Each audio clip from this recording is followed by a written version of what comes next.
Welcome back to Finger Lakes Today. We have a guest with us in the studio, Ontario County Sheriff-Elect David Cirencione. Now, David, thank you so much for being here.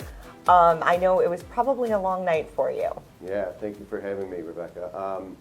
Yeah, we got home, it was after 1, and I stopped answering phone calls and text messages about 1:30, and then the phone was buzzing again by 6 o'clock this morning, so late night, early morning. But how are you feeling? Oh, I feel relieved, I feel very excited, just so looking forward to the future for us. And now, so your first day, hitting the ground running, what are some of your goals for the next 6 to 12 months? Yeah, so right off the bat today, I've got meetings with subcommittee groups of our County Board of Supervisors, several of those today.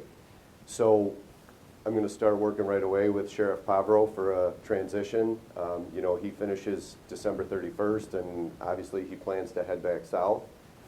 So a lot of time to spend with him over the next couple months to get some more, nail down some of the things, the daily operation that he deals with.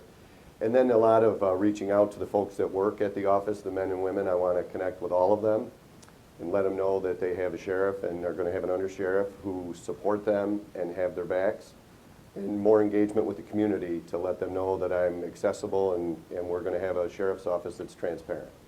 I'm curious, we hear a lot about the difficulties recruiting for all law enforcement agencies.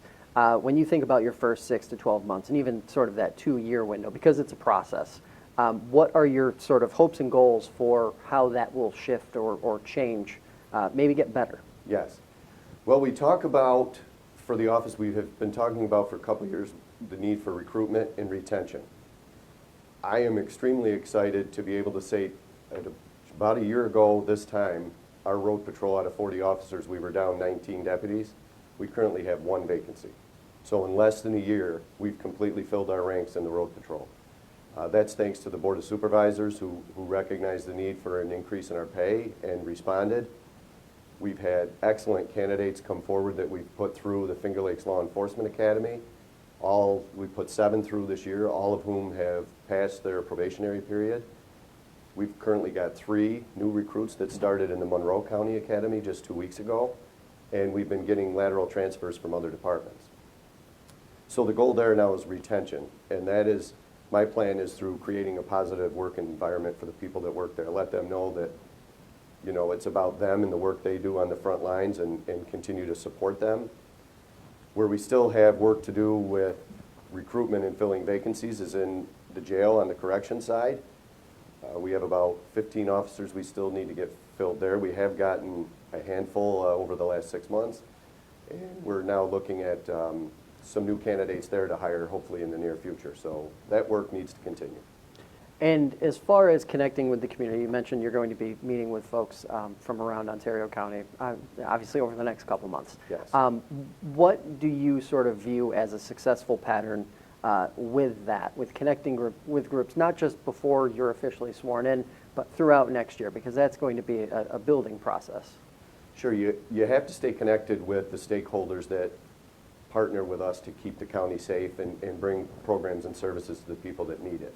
The partnership that we are on, that Sheriff Pavro's been on for years, that's one. They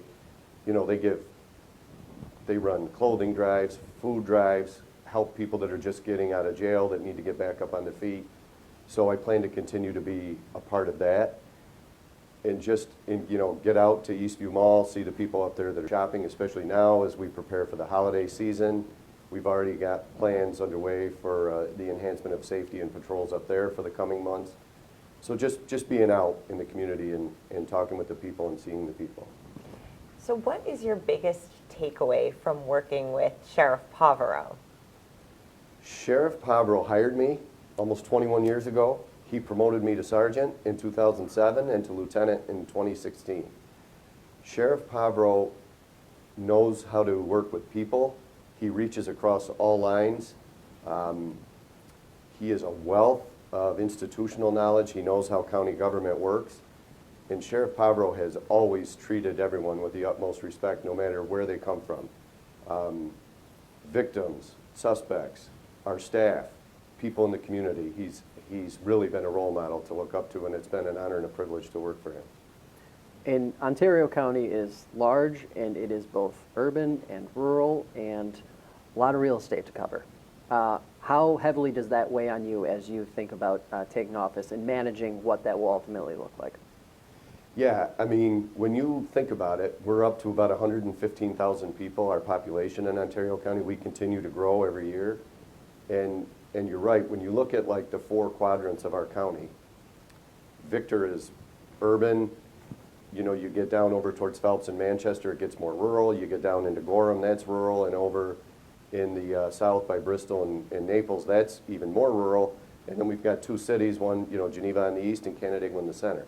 So it's actually different policing in every quadrant of the county, but we have the staff to do it, and we need to just retain them. And the men and women that come to work every day and answer the calls for service, they're professional.